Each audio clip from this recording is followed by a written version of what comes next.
Visit CushionRite.com for all your project supplies, tools, and instructions. In this tutorial video, we'll show you how to sew up a Sternperch seat cushion for a sailboat. This cushion is secured in place with hook and loop strips which wrap around the seat bottom. The foam inside is CushionRite Dry Fast Foam, and Eversoft seating vinyl is used for the exterior cover fabric. Sewing the hook and loop straps can be a little confusing, especially since this cushion is not a rectangular shaped cushion, but after watching this video, it will be easy. Let's get started.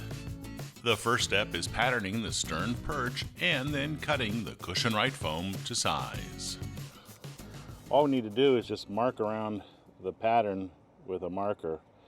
We want to go for the desired finish size. Unfortunately, the pattern material is a little bit wet, so it's not marking as well as it usually does.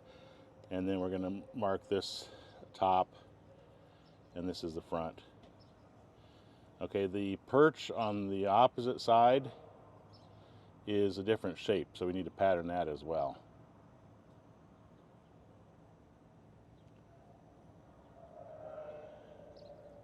There we go, that's all there is to it. This is our pattern, and we're going to place it on top of the foam. We're using CushionRite Dry Fast Foam. This is a foam that has pores so water goes right through it as long as you have a breathable fabric on it or a mesh fabric on the bottom side. And we're going to use a Fibertex Plus on the bottom. So right now, this is our desired finish size. Now, usually we add a 1/4 inch all around the perimeter so that it compresses, but this one's so small that it's not going to compress much. So I'm going to go for the desired finish size without adding a 1/4 inch around the entire perimeter of our foam. So we're going to mark around it with a Sharpie, and we'll cut it out. Now you can actually cut this foam out with an electric kitchen knife, one that you use for Thanksgiving, or even a hacksaw blade. But we're using the CushionRite blade foam saw here.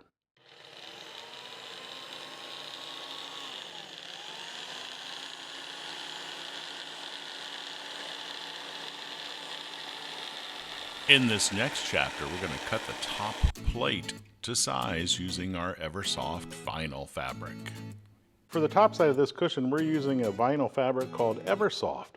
It has a pebbled look, but we also have a smooth look one as well. Beautiful backing. So the outside surface is facing down. I marked the top of our foam, so I'm going to flip that up because obviously that would go against the bottom side of this. And we'll put it on this one straight edge so I don't have to cut there. And then I'm just going to use a pencil or a scribe ball, and we're just going to mark around the foam, and we'll cut this out with scissors. If you're using a furniture fabric or an upholstery fabric, you may want to use a hot knife, but since this is vinyl, we don't have to do that. For breathability, we're going to be using a mesh fabric called Fibertex Plus for the bottom plate, and then we'll add a zipper. This is Fibertex Plus. It's a breathable fabric, so it's good for dry fast foam, and it doesn't have a right side or a wrong side. However, this does. So let's think about this. This would be the outside surface, so if I put it on like this and I trace around that, then this will be our inside surface, so I'll put IN on that. And then what I'm going to do is I'm going to put this up against the edge, and we'll trace around it with our scribe ball, and we're going to cut it to the exact same size as our top plate. You could use a foam too, but I like using the plate because sometimes the foam isn't totally squarely cut. Again, no reason to use a hot knife on this. Scissors can be used because it doesn't unravel. This is some of the scrap vinyl fabric, and I'm just going to create a stop with it. So I'd like to do it the same size as the zipper that I'm doing. So basically I'm just going to cut a rough stop like that size. And this is a number 5 Linzip molded tooth zipper. And we'll cut that. So I got that. We're going to take our zipper. We're going to put the zipper in the back side like we talked about. I don't like to put it too close to the edge, especially when there's piping, so I'm going to put it like this and cut it to basically this size. I'll be able to get foam in here because I'm going to use silk film later on. So that's about the perfect size. I'm going to go and put double-sided tape either side of the zipper because the sides are the same. And we'll put it on both long sides, very close to the raw edge of the zipper's flange. I peeled off the transfer paper, revealing the double-sided tape, and basted it on here. Just keep it away from your edges by at least 1.5 inches or so. Bam, like that. Let's take it over and sew it. I'm going to take this scrap piece over as well so that I can put it on the ends, and we're going to sew it on one end, but we want to put the slider on before we sew it on this end. Okay, so this is the inside of our cushion. I put the tan thread back in again, and I'm just going to put this right on the end here, and we're going to sew through this. This kind of gives us some strength. I'm going to put my needle all the way to the right to get closer to the zipper's teeth, and you can see that presser foot is right up against the teeth. Well, as soon as we get past the stop. So I do some reversing here, and then we're going to sew down this side. Now I'm not going to sew over the teeth over here. I'm going to just do some reversing right there. And then I'm going to flip this around. And we're going to sew on the same side and do some reversing here because we're going to put the slider on before we put the stop on that side. So watch what we do when we get the stop over here. Because everything's basted, it stays down beautifully. We're going to sew through this. We're going to do some reversing in that. And then I'm going to bury my needle, and the needle comes up slightly. I'm going to pivot this around, and we're going to actually sew over the teeth carefully because you could deflect a needle. So you want to go slow. And then I'm going to do some reversing. And one more time. There we go. So now we have a beautiful stop. Nobody's going to see this. It's on the inside. Now we're going to rip the zipper apart by about that much, 2 inches or so. Make sure the slider is down. Okay. I'm going to take a screwdriver and I'm going to push this on.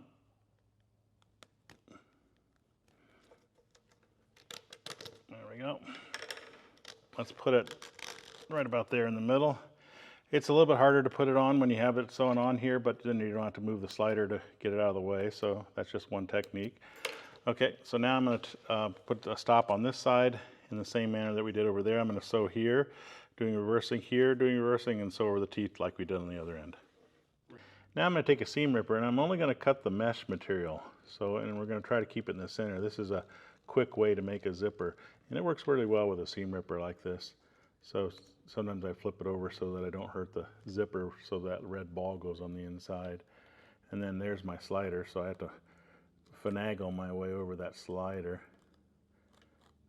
Yep, and we'll do this all the way to the end here. And we're going to stop probably about 1 inch or so from the end, right about there. The slider zips shut this direction. So that means it's going to rest over here. If you'd like, you can create a little pocket. This is a 1 3/4 by 2 inch pocket or piece of vinyl. And you can sew it onto here. And obviously you wouldn't show this end shut, so the slider can actually go in here. So I'm going to just sew right on the outside of this, put my needle over close to that edge. And we're going to do some reversing here because this is going to come under some stress when you try to get your finger underneath it. I'm going to sew it on here. I'm going to bury the needle with it coming up, pivot on this. We're going to sew across here, and then we're going to sew over here and do some reversing here. I'll show you what it looks like when we're done.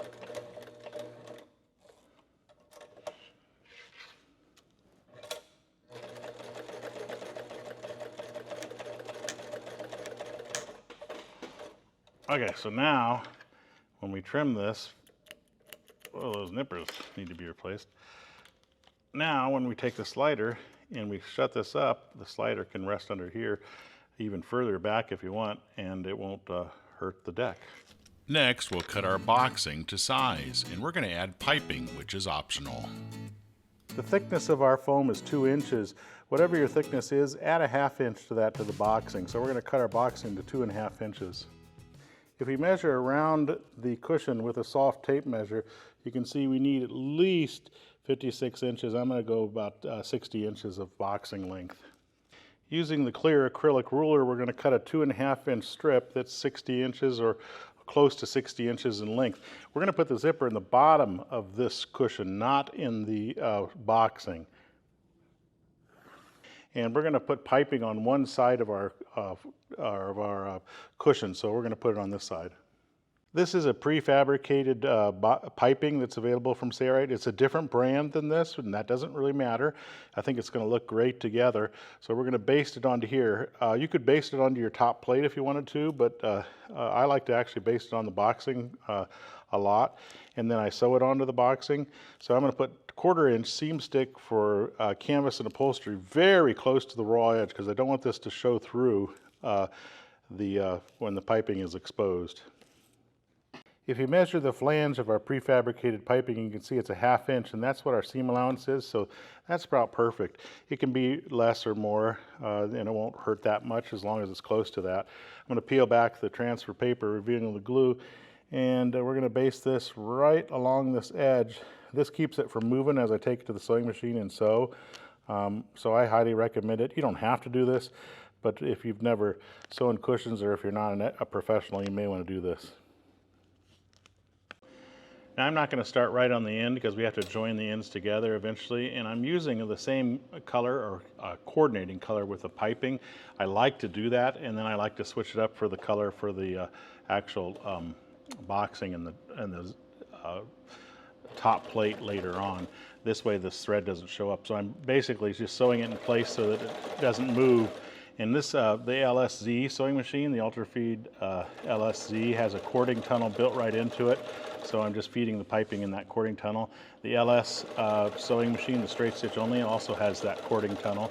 It's even a better cording tunnel than this one. But both machines will do this beautifully. As you can see, we're putting that stitch right next to that piping. In this chapter, we're going to show you how to sew the boxing to the top plate. I've put my top plate on my bottom plate with the zipper in, and I've lined everything up. I'm going to go ahead and put a notch here on in the two plates so that I know where it's lined up at, and that could help me when I start to baste it together. Okay, we're going to baste this boxing on, and I put the 1/4 inch seam stick for canvas and upholstery very close to the raw edge all around the perimeter, and you can see at the corners I basically just created wrinkles in it, and that works pretty well. So I'm going to peel this off. This is the back side of the cushion. This is the front side. So I want my piping to be joined together at the back side. So I'm going to start this outside surfaces facing each other, and I'm going to start it over this edge by about a 1/2 inch for seam allowance. This is the side I probably won't cut. And what I'll do is I'll just match up the edges as I baste this to it. And since it's basted, it should be pretty easy to sew. Now here at the corners here, when we have to flip it around here, this is a pretty tight radius. Here at this corner, I'm going to create several slits, probably an 1/8 inch apart, going no deeper than our seam allowance of a 1/2 inch. And that should help this to take this 90-degree turn. As you can see, it separates them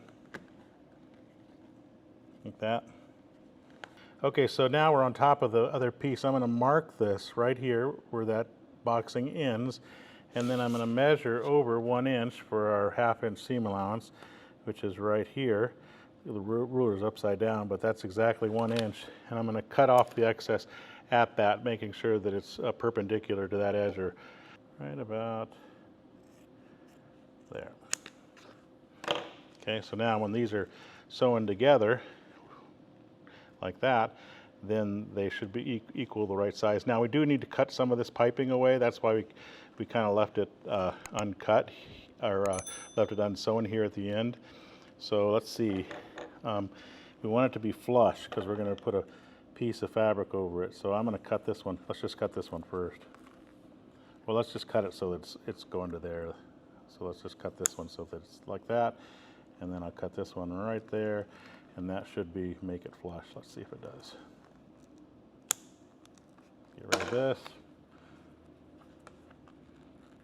That's a little bit on the tight side, but I'd rather have it a teeny bit tight. Now it's a little bit too much. I got to cut a little bit more off. I'll just do it on this one. That's not going to be bad at all. Perfect. Now before we sew that, or put our piece on top of our piping, we're going to sew this together, and sometimes just putting double-sided tape on this so that they can be basted together, like that. can make it easier to take it to our machine and sew it at a 1/2 inch seam allowance. Perfect, let's take it over. Okay, you can rip up some of this if you'd like to, if you don't have enough to get it underneath the arm of the sewing machine. So we're going to sew it at 1/2 inch there. You can see 1/2 inch on my needle plate. My needle's in center position. I'm going to put that down, do a little bit of reversing here.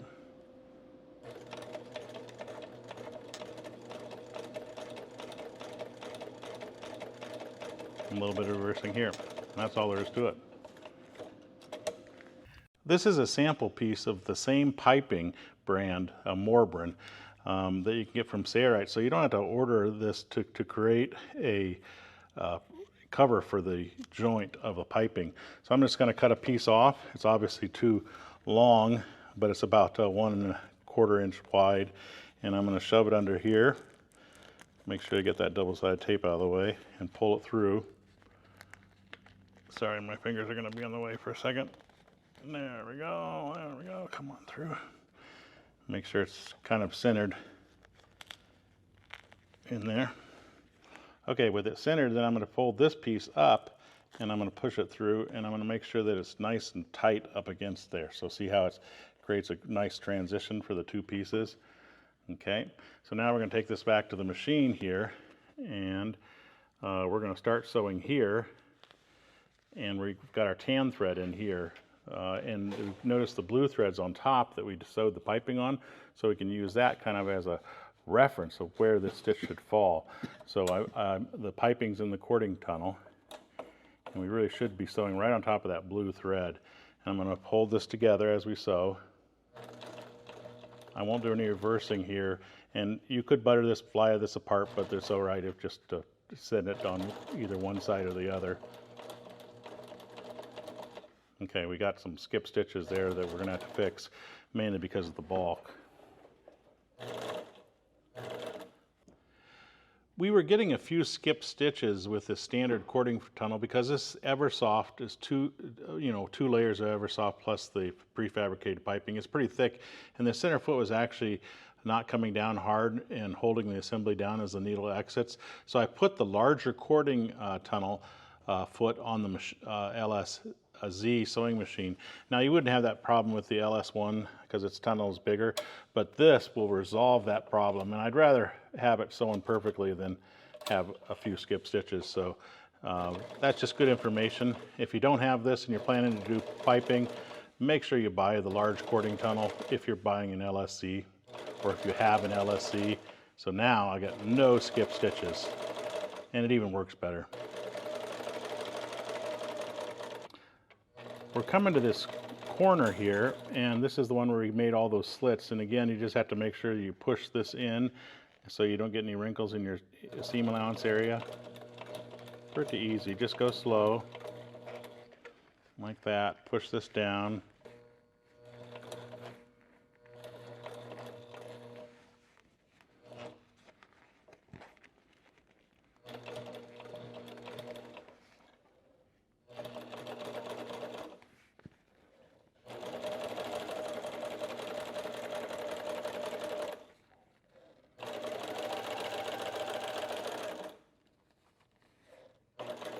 So we're coming to the part where we started sewing, and I'm going to sew over those stitches a little bit and then do some reversing right there, and we're done. To secure the cushion to the perch, we're going to use hook and loop strips. That's next. We're going to measure a 1-inch strip for our hook and loop fastener system that's going to wrap around the frame of our perch and secure the cushion to it. So we're going to cut a 1-inch strip of this vinyl fabric, and then we'll be folding it in half to make it vinyl on both sides. So first let's cut this out and I'll show you how we do that. The length of your hook and loop strip is totally dependent on the size of the object that it must wrap around. In general, you want the strips to be long enough to reach the opposite edge of the cushion and beyond, but it totally depends on your particular application. This is the 1-inch strip for the hook and loop, and I'm just going to put double-sided tape on the back side. I'm going to fold this right in half so I don't have to worry about it moving on me.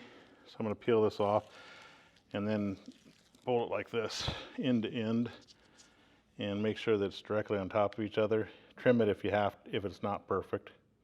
So we have two hook. The hook I cut is 4.5 by, obviously that one's 4.5, and then I cut the vinyl to 7 inches, and it's doubled, so you can see the vinyl's on the back side. The edges are raw. This one I cut it to 5 inches, and I cut the loop to about 3 inches.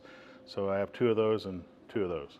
On the back side of the hook, we're going to put double-sided tape, and same thing with the loop, and we're going to do that to both pieces. With the needle to the right, I'm going to sew around the entire perimeter of this. That'll secure the what is this, loop, and also this assembly that's 2 layers together. So we're just going to turn at each corner like that. Needle coming up, pivot on the buried needle, lift the foot, lower the foot. I'm going to bury the needle by using the reverse lever just to get that needle to go in the assembly. Rotate it around. And we're going to do this to all these pieces.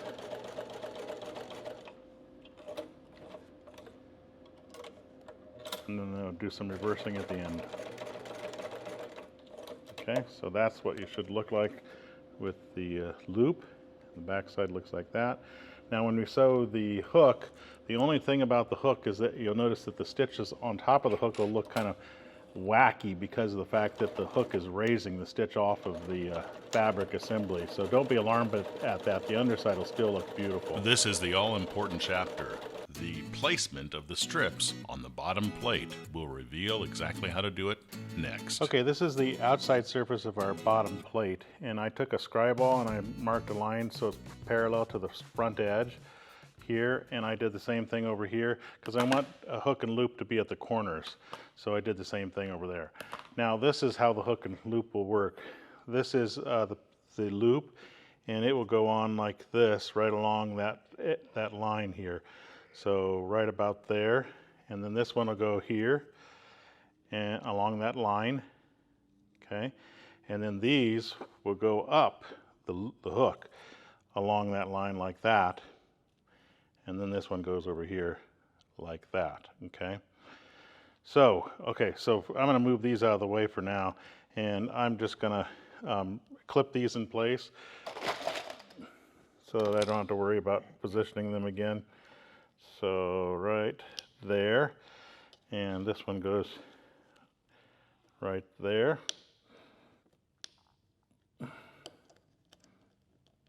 Okay, and let's go ahead and sew those on first. We didn't show sewing this, but I just tacked it with a couple reverses there because it's going to have a stitch through this as well. Same thing with this one. Now we're going to take these and we're going to tack these on. Now I know it looks like it's super long, and it probably is for this one. This one, it's probably not as long. Remember, we have some hardware we have to go over, so it's going to take up probably that much space. So I'm going to put this one on a little bit shorter so it doesn't stick out nearly as much, right about there. But I have to move this out of the way, and we're going to tack this on so that it goes diagonally like this. So it has to be straight in line with this. We're going to clip it in place, and we'll tack it on, and I'll show you what it looks like after we're done for both sides. This is what it should look like when you're done. One hook is going one direction while the other is going that direction. So if I flip this over, this is what you get. And then obviously same thing over here. Okay, so now we're ready to put the plates together in the other assembly. Now that our strips are secured in place, it's time to sew the bottom plate to the upper assembly. Now again, I like to baste everything in place so that I don't have to worry about it moving, and I can make sure everything matches up before I take it to the machine. So I'm just putting the 1/4 inch all around the perimeter, and we want to make sure that we don't sew this portion in with the other portion when we do that. So, but I'll take care of that later. We're going to trim those off. There's our match-up mark, and I don't know if you can see it on this thing, but the match-up mark is right there. So I'll just put a little mark there. So outside surfaces would face each other. That match-up mark basically is right on top of that seam. So we should be able to start right there and baste around the perimeter, and hopefully everything is going to line up well. If it isn't, the nice thing is you basted. Now remember, I said we got to make sure this stays out of the seam allowance area. So you only want to sew through the part that is tacked in place.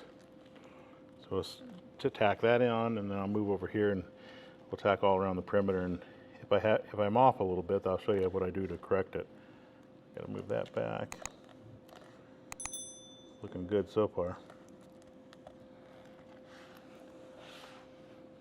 Now here we could put a few little relief marks in, but relief slits, I'm sorry, but I don't think we need to, because I think this is a pretty gradual corner. I'm going to try to do it without doing it. Gotta move this out of the way.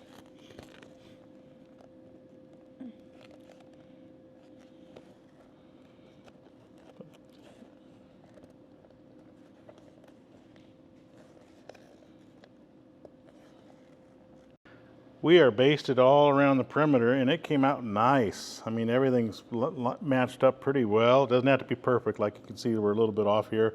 No big deal. We can go ahead and trim off these dog ears. You know, they're just going to get in the way of things. Let's do that here. There's a little one here. We put our magnetic guide on at a 1/2 inch, and the needle's in center position. Looks like this is a little bit off here, so I'm going to try to correct that.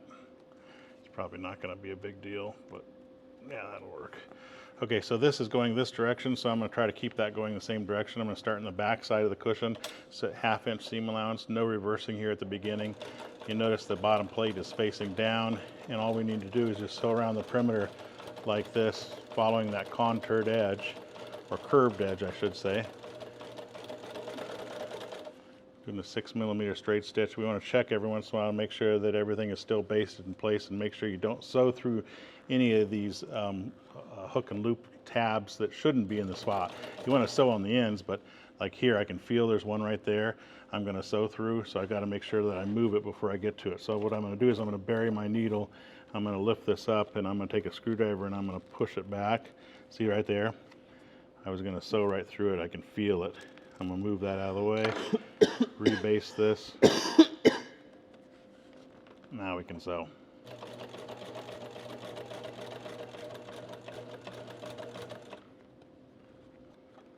Okay, when you get to this corner again, you got to push the fabric down. This is the really the most difficult part right here.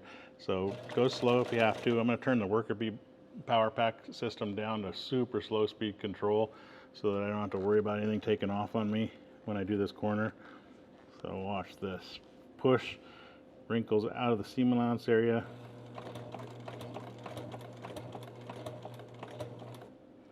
Needle's buried. I'm going to lift the foot. I'm going to pivot this over. I'm going to push that fabric back so that my seam allowance area looks good there. There's a wrinkle here, so we're going to have to stop when we get to that. So I'm going to do a couple stitches. And then I'm going to do this, and I'm going to lift and push this back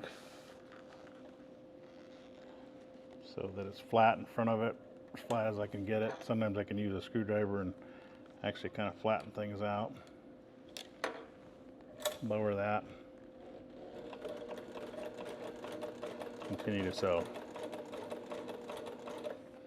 Make sure you're feeling for the flanges, that you're not sewing any extra in. I'm going to turn the speed back up. And we are back to where we started again.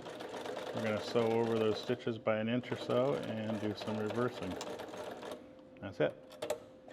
Now all we have to do is insert the foam, and we're going to use silk film to aid in that process. Now we open up the zipper and we turn it right side out. Now this is hard because the corners are so tight, but you just have to flip everything right side out. I'll show you what it looks like when we're done. This is silk film, and it just makes inserting the foam in the cover so much easier. It's center folded, so I have to splay it apart. And we are using dry fast, so you shouldn't leave this in here because it just defeats the purpose of the foam drying out quickly. But for insertion, watch this. So this is the top of the foam, so we're going to put it here because the zipper's over here on this side. And then we're going to use a shop vac, and we're going to put it where the zipper is. If the zipper were on the side, it'd go here, but the zipper's here. And we're going to wrap this up just with it overlapping a little bit and turn on the vacuum and watch what happens.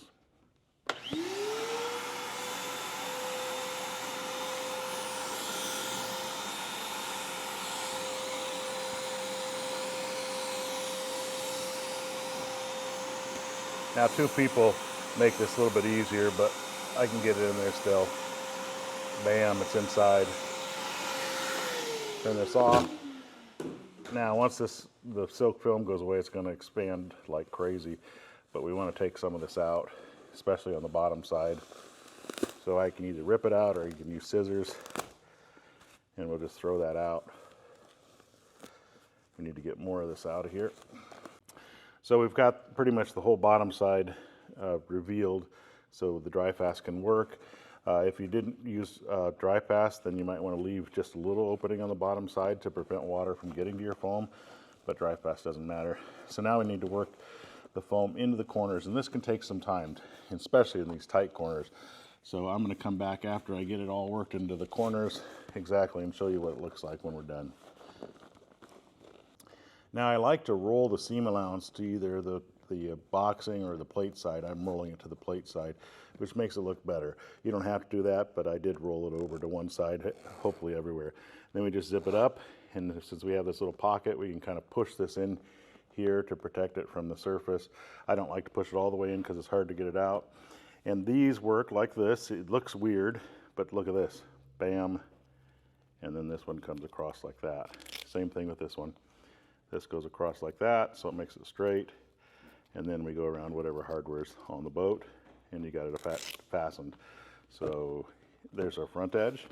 And we did roll this all around to make it look as best as possible. Let's go put it on the boat. Our Sternperch cushion is done. It's now time to install it on the perch. There's our perch seat, and here's how it works. And we've designed this to come around and hook like that.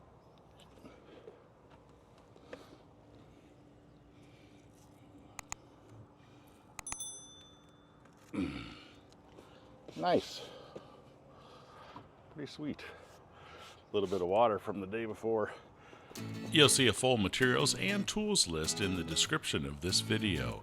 Be sure to subscribe and click the bell to be notified of new tutorial videos when they become available. And if you like this video, be sure to give it a thumbs up. I'm Eric Grant, and from all of us here at CushionRite, thanks for watching.